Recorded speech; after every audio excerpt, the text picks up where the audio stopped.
But like I said, as far as I've seen, and you have too, so many, and a lot of, I get asked about ribs all the time, especially about the fans today. They want to know a lot of the behind-the-scenes stories and ribs and stuff. And the real good stuff, Jimmy, we can't tell.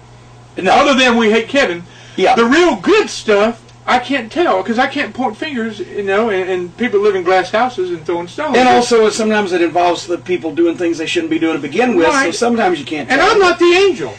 But they got more complicated as time went on because it went from, and now almost nobody really ribs anybody. No. Because A, guys are all nervous, they're going to get in trouble. B, a lot of guys don't have the close connection they used to, so they'd really get mad. And C, nobody has time for it because they're too busy being miserable because it's all business now. But it got more complicated. It went from just the Steiners putting padlocks. One of the first TVs I made, the Steiners were already there. I'd been with them at WCW. I come back, my suit bag's hanging, Burlington, Vermont. Suit bag's hanging there, and I'm padlocked to the entire row of lockers. Right? So I got to go find the bolt cutters. Simple rib. You'd see guys walking through the airport with 7, 8 heavy padlocks on their bag, you know, adding an extra 15 pounds or whatever. Simple, the classics. Elegant, yet simple. But then it got more complicated.